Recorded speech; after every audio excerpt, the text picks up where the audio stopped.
Hello students, now come to the exercise 1.5 question number 1 chapter 1 number system. Okay, question number 1 is that classify the following numbers as rational or irrational. मतलब हमें बताना है ये rational है या irrational number है. तो पहला ले लेते हैं हम 2 माइनस रूट 5. तो इसका फर्स्ट पार्ट है 2 माइनस रूट 5. तो ये हमने जब अपने इंट्रोडक्शन पढ़ा था इसका तब हमने डिस्कस भी किया था. तो आपने अगर वो इससे पहले वाला वीडियो नहीं देखा है तो देख लीजिए, introduction of exercise 1.5 operation on real numbers. Okay, तो इसका क्या हो जाएगा देखिएगा, ये है रैशनल नंबर और ये है इरेशनल नंबर. तो हमने प्रॉपर्टी पढ़ी थी, हमने कंक्लूजन निकाला था जब एग्जाम्पल भी किए थे हमने. तो rational number minus irrational number वो क्या होता है, इरेशनल नंबर. ठीक है, अगर हम यहाँ पर प्लस कर ले, मल्टीप्लाई कर ले, डिवाइड कर ले, कोई भी ऑपरेशन अगर हम लगा दे रियल नंबर के साथ में, इरेशनल नंबर के साथ में, सॉरी रैशनल और इरेशनल के साथ में, तो वो डेफिनेटली इरेशनल नंबर आएगा. तो यहाँ से हमें मिल जाता है, क्योंकि वे ऑब्वियसली हमने ये सोल्व भी कर चुके हैं. तो आप वो वीडियो देख लीजिएगा, एग्जाम्पल्स भी देख लीजिएगा. ठीक है, मैं वापस डिस्कस नहीं करूँगा वरना वीडियो लंबा हो जाएगा. ठीक है, तो 2 माइनस रूट 5, तो ऑब्वियसली ये क्या होगा, इरेशनल नंबर होगा, क्योंकि ये इरेशनल है, ये इरेशनल है. इरेशनल में से सब्ट्रैक्ट करेंगे तो इरेशनल ही आएगा. ठीक है, इरेशनल हो जाएगा, इरेशनल नंबर. ठीक है, second part all are same. Rational minus irrational करेंगे, रेशनल प्लस इरेशनल करेंगे तब भी इरेशनल आएगा. सारे केसेस में हमारे पास इरेशनल आएगा, तो ध्यान दीजिएगा. ठीक है, हाँ एक बात और है इस केस में कि अगर इरेशनल के साथ में हम इरेशनल को मल्टीप्लाई करेंगे तो ये ज़रूरी नहीं है कि वो रैशनल आए या इरेशनल आए. ये हमें चेक करना पड़ेगा उस एग्जाम्पल, पर्टिकुलर एग्जाम्पल पे डिपेंड करता है सिचुएशन पे. ठीक है, कि ये रैशनल है, इरेशनल है, तो वो क्या आएगा. हो सकता है वो √2 हो, ठीक है, और या फिर √2 √3 हो, तो हमें पता नहीं वो क्या होगा. तो वो डिपेंड करता है सिचुएशन पे. ठीक है, चलिए second part is 3 plus √23 minus √23. तो ये तो सिंपल है. क्या करना है इसमें, ये रैशनल है या इरेशनल है, ये माइनस √23 है और ये प्लस √23 है. तो ये तो कैंसिल आउट हो जाएगा यहाँ से. तो क्या बचा 3, और जो क्या होता है एक रैशनल नंबर है. ठीक है, 3/1 p/q की फॉर्म में लिख सकते हैं इसको. तो 3 क्या है, एक रैशनल नंबर है. ठीक है, थर्ड पार्ट है हमारे पास 2/√7 सॉरी √7 अपॉन 7√7. तो ये भी इजी है. क्या करना है, √7 से √7 कैंसिल आउट हो जाएगा, 2/7. तो ये क्या हो जाएगा, रैशनल नंबर. ठीक है, चलिए नेक्स्ट पार्ट पर आते हैं. पार्ट 4 1/√2. अब देखिएगा ये √2 है तो ये डिवाइड कर रहे हैं हम, क्या कर रहे हैं हम, डिवाइड कर रहे हैं. ये है हमारे पास रैशनल नंबर और ये है इरेशनल नंबर. तो इससे ये प्रॉपर्टी से जस्ट अभी हमने डिस्कस किया कि इरेशनल नंबर होगा. ठीक है, तो यहाँ पर भी हो जाएगा ये इरेशनल नंबर. क्यों होगा, क्योंकि ये होता है 1.414 और जब इसको डिवाइड करेंगे हम, ये नॉन टर्मिनेटिंग रिपीटिंग नंबर है, नॉन रिपीटिंग नंबर है, तो यहाँ से वो इरेशनल नंबर ही निकलेगा. ठीक है, और ये है 2π. तो पाई तो इरेशनल नंबर है, इरेशनल नंबर को रैशनल से मल्टीप्लाई करेंगे तो वो ऑब्वियसली इरेशनल ही आएगा. ठीक है, इरेशनल नंबर. चलिए question number 2 simplify each of the following expression. इन दोनों को क्या करना है, हमें सिंप्लीफाई करना है. तो क्या करना पड़ेगा, हमें मल्टीप्लाई कर देते हैं दोनों को. 3 × 2 प्लस √2 और √3 को भी हम मल्टीप्लाई करते हैं 2 प्लस √2. ठीक है, तो ये हो जाएगा 3 × 2 = 6 प्लस 3√2 प्लस 2√3 हो जाएगा, ये 2√3 प्लस ये √6 हो जाएगा. ठीक है, √6. अब इसको फर्दर सोल्व नहीं कर सकते, तो यही हमारा आंसर हो जाएगा. ठीक है, अब देखिए a+b और a-b की फॉर्म में, तो इसको तो हम सिंपल लिख सकते हैं ना. इसका फॉर्मूला लिख सकते हैं हम सिंपल, a² माइनस b². ठीक है, तो ये हो जाएगा 3 3 = 9 माइनस 3, तो डायरेक्टली ये तो 6 हो गया. ठीक है, सिंपल है. थर्ड पार्ट इज दैट, क्या है थर्ड पार्ट, √5 प्लस √2 का होल स्क्वायर।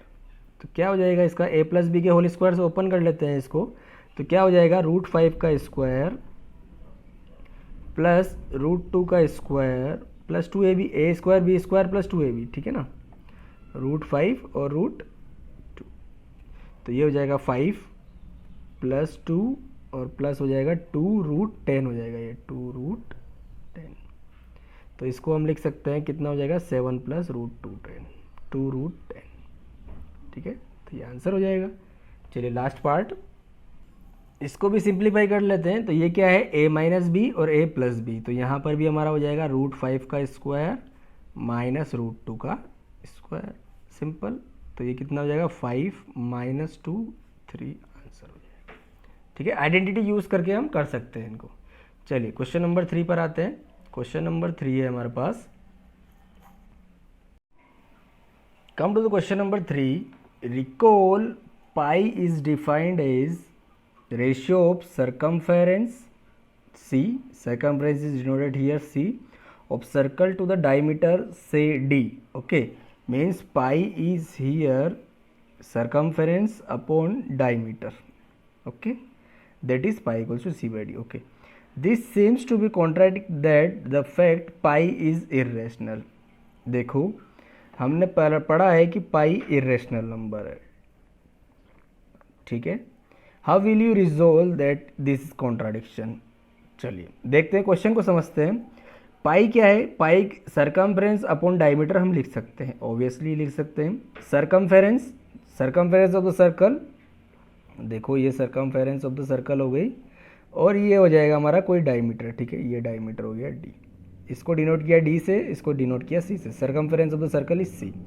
अब यहाँ देखिएगा, अगर ये रेशनल नंबर है, क्योंकि पी अपॉन क्यू की फॉर्म में लिखा हुआ है, तो ऑब्वियसली ये रेशनल नंबर होना चाहिए, और रेशनल नंबर होना चाहिए तो इसके लिए दो कंडीशन और हैं। देखो ये पाई अगर यहाँ से रेशनल, अगर ये दोनों पी और क्यू, पी अपॉन क्यू की फॉर्म में है, तो ये रेशनल नंबर होना चाहिए, ठीक है। और लेकिन हमने तो पढ़ा कि ये इरेशनल होना चाहिए। देखो मैं इसको सो बताता हूँ आपको, पाई यहाँ से तो हमें मिल रहा है इरेशनल, लेकिन बट कंडीशन है, रेशनल नंबर की दो कंडीशन थी, हमने डेफिनेशन पढ़ी है जब फर्स्ट चैप्टर हम स्टार्ट किया था हमने, तब उसको फर्स्ट वीडियो को देख लीजिएगा, उसमें बहुत सारे कॉन्सेप्ट हमने क्लियर किए थे। देखिएगा पाई अगर रेशनल होना चाहिए, तो रेशनल नंबर के लिए डेफिनेशन थी हमारे पास कि rational number can be written in the form of p by q, q is not equals to 0, okay, ये भी पी बाई क्यू की फॉर्म में है और क्यू 0 नहीं है, ओके। लेकिन हमारे पास दो कंडीशन और थी उसमें कि p and q are integers, कि p और q इंटीजर भी होना चाहिए। उसके बाद दूसरी कंडीशन थी p and q are coprime number, ठीक है, कोप्राइम नंबर्स। तो पहले ये देखते हैं p and q are integer है कि नहीं है। चलो तो इसमें सेटिस्फाई करते हैं। चलो डायमीटर तो हम मान लेंगे कि हमने सपोज कर लिया डायमीटर 2 सेंटीमीटर ले लिया, 2 मीटर ले लिया, 4 मीटर ले लिया, 5 मीटर ले लिया, एग्जैक्ट ले लिया, तो इसको तो हमने कह दिया कि ये तो इंटीजर ले लिया।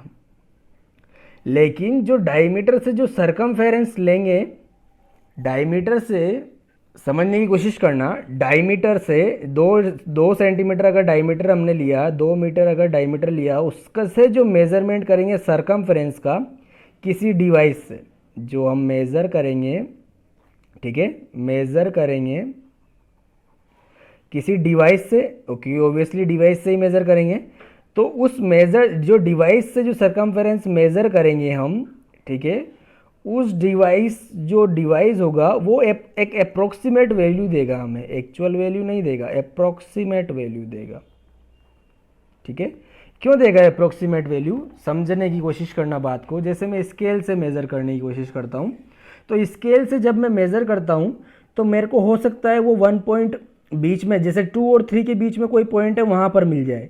फिर ये जैसे ये 5 और 6 है, 2 और 3 के बीच में जैसे 5 और ये 10 डिवीज़न किया, उसके बीच में जो है ये 5 और 6 है।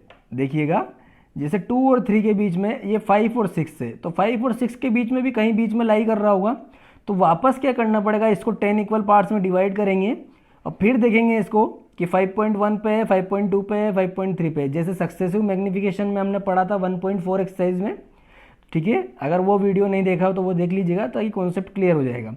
वापस हम इसको 5 और 6 को 10 इक्वल पार्ट में डिवाइड करेंगे और देखेंगे 5.1 पर है, 5.2 पर है, 5.3 पर है, 5.4 पर है, ऐसे सो ऑन पर। फिर उसके बाद वापस उनको 10 इक्वल पार्ट्स में डिवाइड करेंगे और एग्जैक्ट लोकेशन हम फाइंड आउट करना चाहेंगे, ठीक है। तो इससे क्या मतलब साबित होता है हमारा कि किसी स्केल से हम अप्रोक्सीमेट मेजर ही ले पाएंगे, ठीक है, एक्चुअल मेजरमेंट नहीं ले पाएंगे। जब एक्चुअल मेजरमेंट नहीं ले पाएंगे, अप्रोक्सीमेट वैल्यू ले पाएंगे, तो इसका मतलब हम ये कह सकते हैं कि वो जो वैल्यू अप्रोक्सीमेट मेजरमेंट जो हमने किया है वो फिक्स्ड में भी इंटीजर हो सकता है, इंटीजर भी हो सकता है वो, और वो हो सकता है इंटीजर ना भी हो, ठीक है। इंटीजर ना भी हो इसका मतलब क्या हुआ, वो हो सकता है डेसिमल में वो, ठीक है, या कोई फिक्स्ड वैल्यू ना हो, 1.23457 हो जाए, 1.22 हो जाए, 1.25 हो जाए, ऐसे। तो या तो इंटीजर हो या फिर वो इंटीजर ना हो, नॉट एन इंटीजर, ठीक है। तो इंटीजर का मतलब तो जैसे 2 है, 3 है, 4 है, पॉजिटिव नेगेटिव ऐसा कुछ भी हो सकता है, ठीक है। नॉट एन इंटीजर का मतलब जो 1.2222 ऐसे आ रहा है, 1.234567 कुछ भी आ रहा है, ठीक है, ऐसे चल रहा है। तो हो सकता है वो टर्मिनेटिंग हो जाए या नॉन टर्मिनेटिंग हो जाए, ठीक है। तो यहाँ पर हमारे पास कॉन्ट्रडिक्शन बन रहा है, देखिएगा, क्योंकि हम डी के बारे में तो चलो बोल सकते हैं कि let us assume integral value, लेकिन होल नंबर जैसे, लेकिन सी के बारे में हम कोई डेफिनेट नहीं कह सकते कि ये एक्चुअली में ये इंटीजर होगा। लेकिन हमारे अकॉर्डिंग अगर ये रेशनल नंबर होगा तो इन दोनों को इंटीजर होना चाहिए, P and q are integers, तो ये इंटीजर है तो ये भी इंटीजर होना चाहिए। पर वी कैन नॉट से definitely it is an integer, definitely हम इंटीजर नहीं कह सकते हैं इसको, ठीक है, इंटीजर नहीं कह सकते हैं इसको, समझ रहे हैं बात को। जब ये इंटीजर नहीं होगा तो इंटीजर बाय इंटीजर, ये देखिएगा ये इंटीजर नहीं है तो ये क्या हो सकता है, नॉट एन इंटीजर, मतलब ये इरेशनल नंबर भी हो सकता है। जब ये इरेशनल हो गया या रेशनल हो गया, सॉरी रेशनल नहीं होगा, इरेशनल नंबर हो गया, जब ये इरेशनल नंबर हो गया बाई इंटीजर तो ये ऑब्वियसली इरेशनल नंबर होगा। तो कॉन्सेप्ट को समझने की कोशिश कीजिएगा, पाई इससे होना चाहिए पी बाई क्यू की फॉर्म में, तो p बाई क्यू की फॉर्म में, पर p और q का डेफिनेशन भी होना चाहिए इंटीजर। बट ये अगर इंटीजर हमने एज्यूम कर लिया, लेट कि ये इंटीजर हम मेजरमेंट लेके चले 2 मीटर 3 मीटर, लेकिन उससे ये हम श्योर नहीं है, यानी सरकमफ्रेंस जो है वो एक्चुअली मेजरमेंट जो हम कर रहे हैं, जिस भी स्केल से हम मेजर कर रहे हैं, वो एक्चुअली हमें एक इंटीग्रल वैल्यू ही दे रहा हो, ये जरूरी नहीं है। वो 1.2 भी दे सकता है, 1.5 भी दे सकता है, 3.4 भी दे सकता है, कुछ भी दे सकता है। वो एक्चुअली 2, 4, 5, 6 ऐसी वैल्यू तो देगा नहीं, हमेशा नहीं देगा ना, तो we are not sure about that, ठीक है। तो सरकमफ्रेंस जो होगा हमारे पास जरूरी नहीं है इंटीग्रल वैल्यू आए, तो इंटीजर ये नहीं होगा तो ये फिर ये रैशनल नंबर नहीं होगा, और ये रैशनल नहीं होगा तो ये इर्रेशनल होगा। तो इससे ये कॉन्ट्राडिक्शन से, मतलब इससे हम कह सकते हैं कि ये इर्रेशनल नंबर होगा। और पाई ऑलवेज हमने पढ़ा है कि ये इर्रेशनल नंबर ही कंसिडर किया है। वैसे तो पाई को हमने 22/7 भी लिया है ना, लेकिन बस ये कैलकुलेशन पर्पस के लिए लिया है, कैलकुलेशन को इजी बनाने के लिए लिया है। एक्चुअली में वैल्यू 22/7 नहीं है, 22/7 तो p बाई क्यू होना चाहिए, पर ये p बाई क्यू की फॉर्म में है, बट इसको हमने कंसिडर तो फिर भी इरेशनल नंबर कंसिडर किया है ना। क्यों किया है, अब रीजन आप जान चुके होंगे, ठीक है। वैसे भी पाई को हम जब वैल्यू लेते हैं तो 3.14 सोन यही लेते हैं, ठीक है ना। पाई का वैल्यू जो लेते हैं तो वो non terminating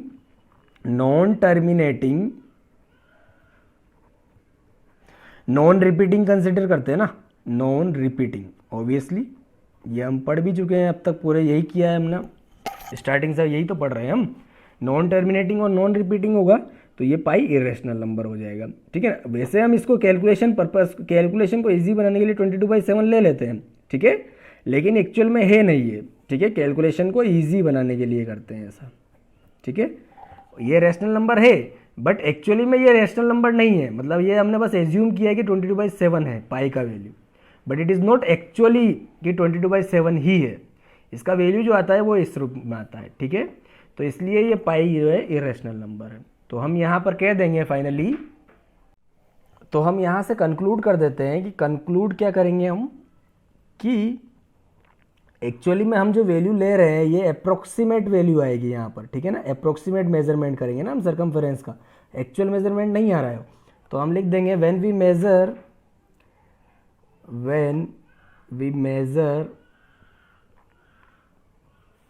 the length,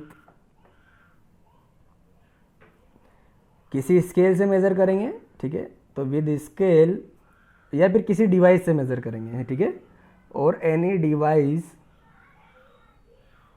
circumference measure करेंगे, तो वे हम जरूरी नहीं है कि वो रैशनल नंबर हो, मतलब वो इंटीग्रल वैल्यू, ठीक है ना, वो जो होगी we only get approximate rational value, ठीक है, ये ध्यान रखना, अप्रोक्सीमेट रैशनल वैल्यू।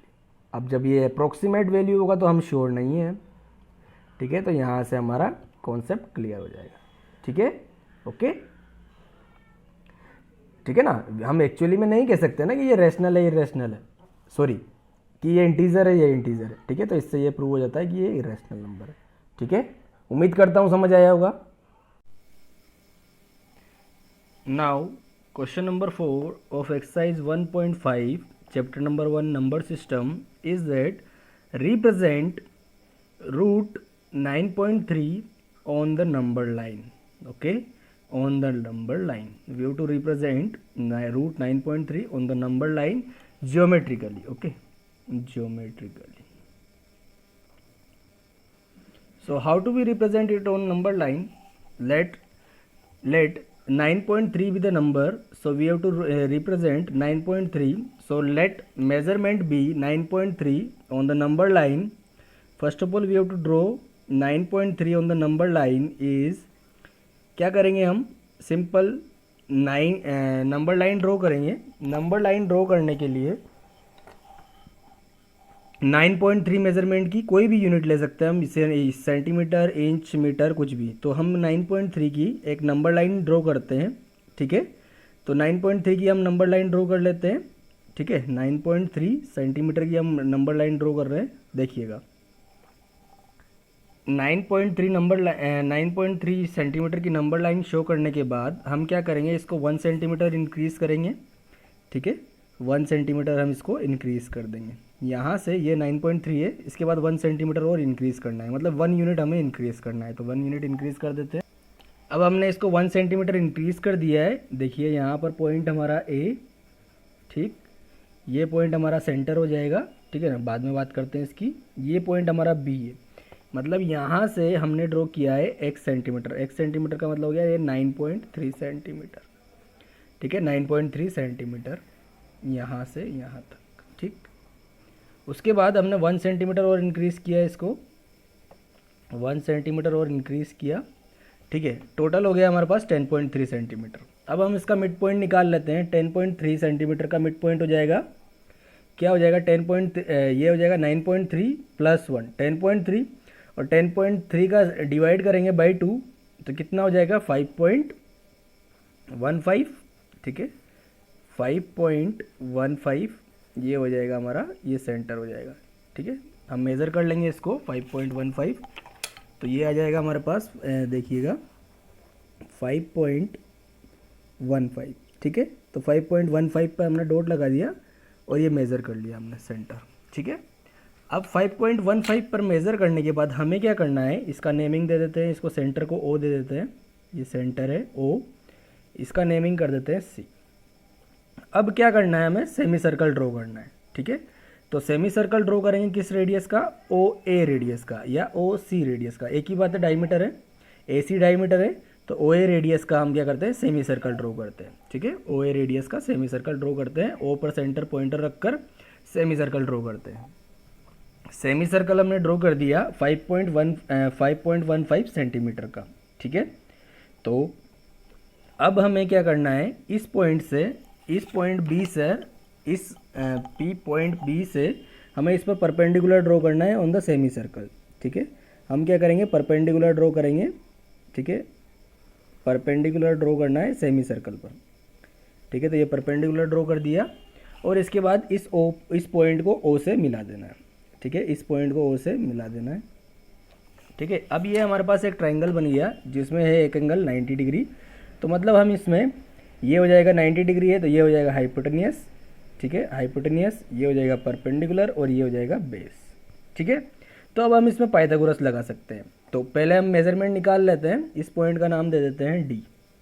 ठीक, तो ओ बी कितना होगा, टोटल हम देख लीजिए, टोटल ए सी कितना है, ए सी हम लिख देते हैं यहाँ पर, टोटल ए सी है हमारे पास, टोटल ए सी कितना है, ए सी है हमारे पास 9.3 प्लस 1 जो हो जाएगा 10.5, सॉरी 10.3।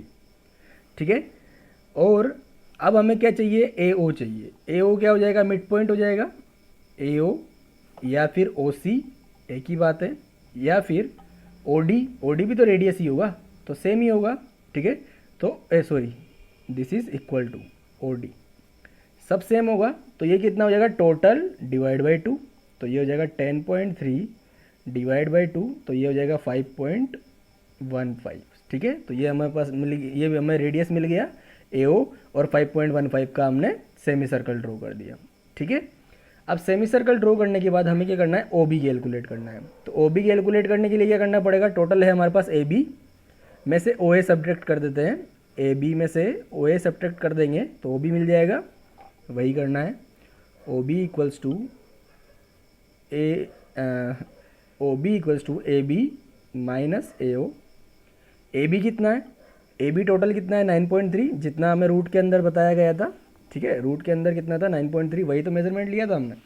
तो 9.3 माइनस ए ओ, ए ओ कितना हो जाएगा 5.15। ठीक है ना, 5.15 ए ओ जो है हमारा रेडियस हो जाएगा, तो ये 5.15 हो जाएगा। तो ये यहाँ से आ जाएगा हमारे पास, कितना हो जाएगा, 30 में से हो गया था 5.30, 30 में से 15, और ये हो जाएगा 4.15। ठीक है, 4.15 आपका ओ बी आ गया। ओ बी आ चुका है आपके पास, ओ बी आ चुका है आपके पास 4.15, हाइपोटेनियस मतलब रेडियस आ चुका है आपके पास 5.15। तो हम परपेंडिकुलर निकाल सकते हैं, बाय पाइथागोरस थ्योरम अप्लाई कर देते हैं यहाँ पर, hypotenuse square equal to perpendicular square plus base square. तो इन ट्राइंगल इसमें बात करते हैं हम, in triangle O B D right angle at B. तो यहाँ पर हम right angle triangle, in triangle O B D right angle at B, और apply Pythagoras theorem, by Pythagoras theorem. ठीक है, by Pythagoras theorem, Pythagoras theorem, theorem क्या हो जाएगा हमारे पास, पाइथागोरस थ्योरम से हम लिख सकते हैं hypotenuse square equals to perpendicular square plus base square. ठीक है, लेकिन हमें क्या निकालना है, परपेंडिकुलर निकालना है, तो यहाँ से कर देते हैं perpendicular square equals to hypotenuse square minus base square. अब परपेंडिकुलर एक्चुअल में है क्या, परपेंडिकुलर क्या है, बी डी का स्क्वायर इक्वल्स टू हाइपोटेन्यूज कितना है O D square minus base कितना है ओ बी का स्क्वायर। देख लीजिए यहाँ पर hypotenuse square equals to perpendicular square plus base square, हमें निकालना है पी। ठीक है ना, पी निकालना है, एच हमने निकाल लिया, रेडियस है, ओ बी हमने निकाल लिया टोटल में से ये माइनस करके। ठीक है ना, टोटल में से रेडियस माइनस करके तो ओ बी मिल गया।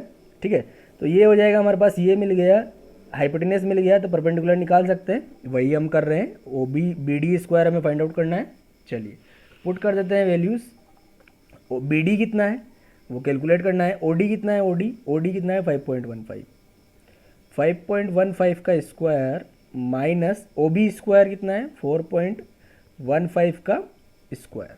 ठीक है, तो ये कितना हो जाएगा हमारे पास, इसको सोल्व कर लेते हैं, कितना हो जाएगा ये 5.15 का स्क्वायर किया और 4.15 का स्क्वायर करके हमने लिख दिया, उसके बाद इसमें सब्ट्रैक्ट कर देते हैं, ये हो जाएगा हमारे पास बी डी का होल स्क्वायर इक्वल्स टू 225 गया और ये है 5.3, तो ये बचेगा हमारे पास 9.3।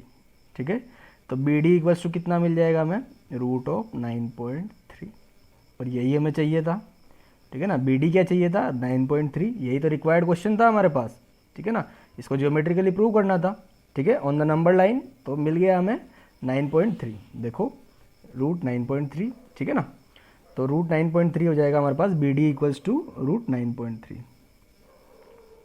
ठीक, अब हमें क्या करना है, एक्चुअली ये नंबर लाइन पर मिला, हमें चाहिए कहाँ पर, ये आर्क पर मिल गया, लेकिन अब हमें चाहिए कहाँ पर, इसको नंबर लाइन पर चाहिए।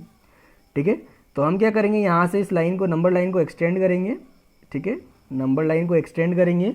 ठीक है, और इस B को सेंटर लेकर, B D as a radius, B D as a radius and B as a centre, compass का पॉइंटर रखेंगे बी पर और डी पर हम रखेंगे और यहाँ से आर्क ड्रॉ करेंगे, ठीक है ना। आर्क ऐसे ड्रॉ करेंगे बी डी रेडियस लेके, और ये जहाँ नंबर लाइन पर ड्रॉ करेगा, नंबर लाइन पर जहाँ कट करेगा वही पॉइंट हमारा रूट 9.3 होगा, और इसको लेट से ई पॉइंट। ओके, तो ये जो डिस्टेंस हो जाएगा हमारा यहाँ से, एक्चुअली ये जो डिस्टेंस होगा ये हो जाएगा रूट 9.3, ठीक है। ये हो जाएगा डिस्टेंस हमारा रूट 9.3, ठीक है। तो ये जो डिस्टेंस है यही हमें प्रूव करना था ऑन द नंबर लाइन, तो ये हमने नंबर लाइन पे प्लॉट कर दिया कि ये जो मेजरमेंट होगा वो 9.3 होगा ज्योमेट्रिकली। ओके, ये हमने ज्योमेट्रिकली प्रूव किया, ठीक है। ओके, सिंपल है क्वेश्चन। क्या करना है, जो भी मेजरमेंट हमें क्वेश्चन में गिवन है 9.3, रूट के अंदर जो भी मेजरमेंट है उतने लाइन ड्रॉ कीजिए, उसमें +1 एक्सीड कीजिए, टोटल जो है आपको डायमीटर ट्रीट करना है, तो इससे रेडियस निकाल लीजिए, इस रेडियस का आपको सेमी सर्कल ड्रॉ करना है, फिर इस पॉइंट से आपको परपेंडिकुलर ड्रॉ करना है, यहाँ पर आपका राइट एंगल ट्राइंगल बनाना है, इस राइट एंगल ट्राइंगल में पाइथागोरस लगाकर ये परपेंडिकुलर फाइंड आउट करना है, और परपेंडिकुलर मिल जाएगा तो इसको नंबर लाइन पे शो कर देना है, ठीक है ना। वैसे ये बी डी भी हमारा 9.3 होगा, रूट 9.3, ठीक है ना। ओके,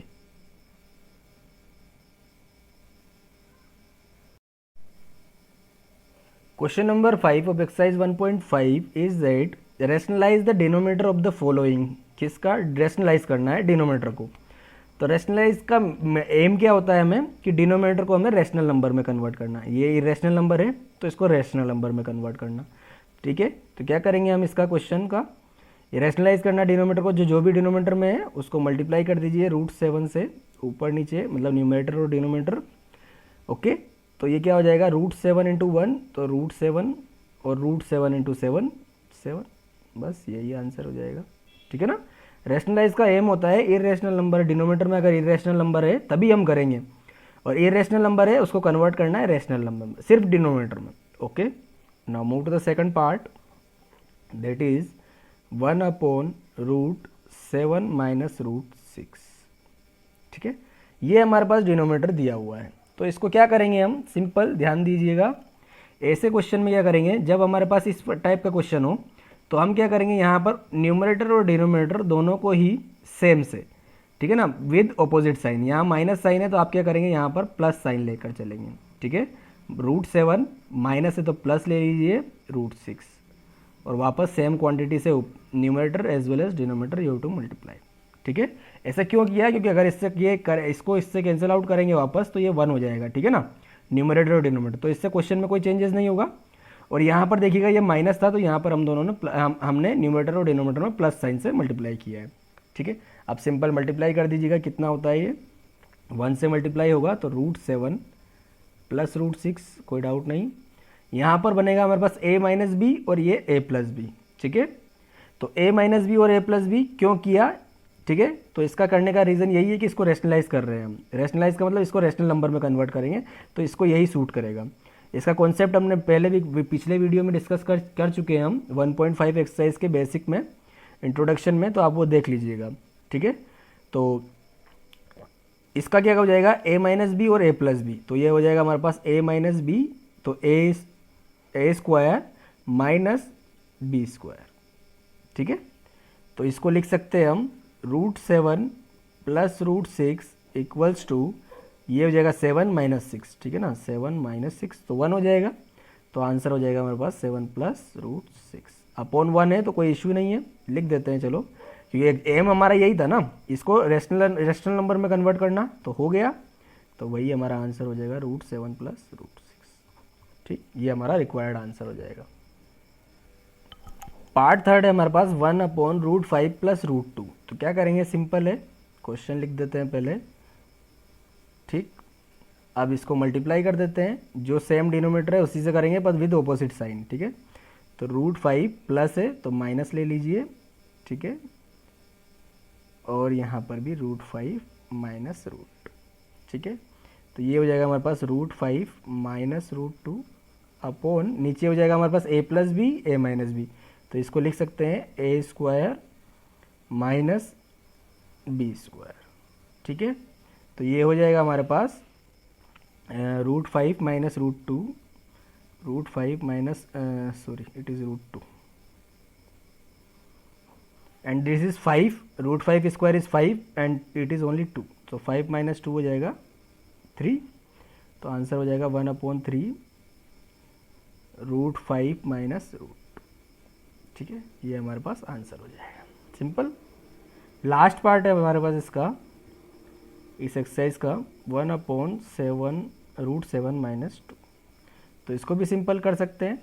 क्या करेंगे रैशनलाइज में हम ये रूट 7 माइनस 2 है, तो इसको न्यूमरेटर और डिनोमिनेटर को दोनों को मल्टीप्लाई कर देते हैं। माइनस है तो प्लस से कर देंगे sign with opposite sign, minus है तो प्लस लिया, ठीक है, प्लस 2। तो ये हो जाएगा 1 से मल्टीप्लाई करेंगे तो रूट 7 प्लस 2 अपॉन ये हो जाएगा a माइनस बी और ये हो गया a प्लस बी।